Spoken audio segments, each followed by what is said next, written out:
Welcome to 5 Good Minutes. You're listening to today's inspirational message On Holy Week with Brady Randall. One of the very best witnesses for the cause of Jesus is other Jesus followers. And one of the very worst witnesses for Jesus is other Jesus followers, or at least apparent Jesus followers. Nothing brings down the name and the reputation of Jesus more than the hypocrisy of his apparent followers. And you know this to be true.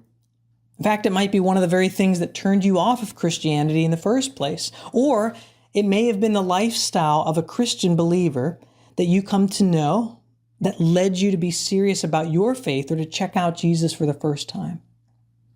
This week, we're attempting to prepare our hearts again and afresh by looking at Jesus' journey to the cross in John 13. And today we read this in verses 31 to 34. When he was gone, Jesus said, "Now the Son of Man is glorified, and God is glorified in him. If God is glorified in him, God will glorify the Son in himself and will glorify him at once. My children, I will be with you only for a little while longer. You will look for me, and just as I told the Jews, so I tell you now, where I am going, you cannot come. A new command I give you, love one another.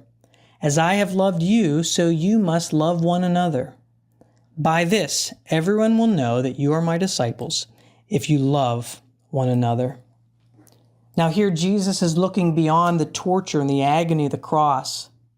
He's looking to when he will be triumphant and glorious. But he warns his disciples that he will be with them only a little while longer. And where he is going, the cross, they cannot come. They cannot bear the weight of the sin of the world. This is Jesus's to bear alone, on our behalf. But he says to them, "I give you a new command, love one another as I have loved you." Now, this is not actually a new command. In fact, in Deuteronomy chapter 6, we are told to love God with everything we've got. But this command is new in this way.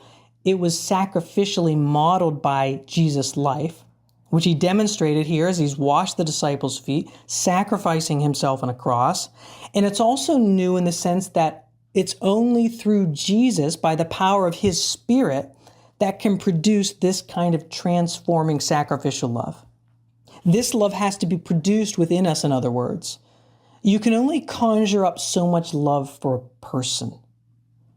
But Jesus himself demonstrated this love, that while we were yet sinners, Christ died for us.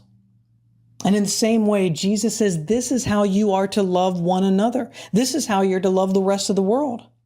And let me ask you, how would this kind of sacrificial love change your family, for example?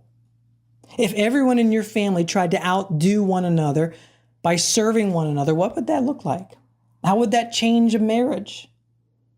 How would that change the nature of the church, our communities, the world?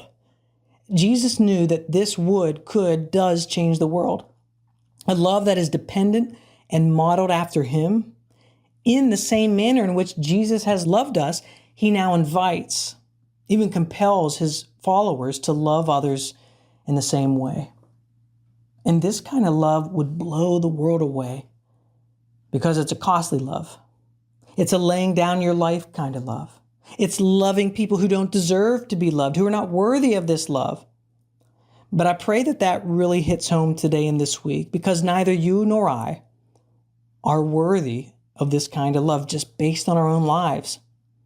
And when we think of the hardness of our own hearts, the ways we've betrayed the love of Christ, the way that he yet still loves us, oh, how Jesus loves us. I want to invite you, even where you are now, to respond to this overwhelming, never-ending love of God, the love of God that chases you down when you were at our very worst. Would you ask that this God would respond in kind, would help you, invite you, compel you to love others in the same way that you have been loved? And so I pray today that you would know and experience that kind of love. Because when you experience that kind of love, it changes everything. It did for Jesus' disciples, and it can for you today. Thanks for joining us here today. There's a lot of great content to explore on Orchard Hill Plus and on the Orchard Hill main feed from the weekend. Have a great day.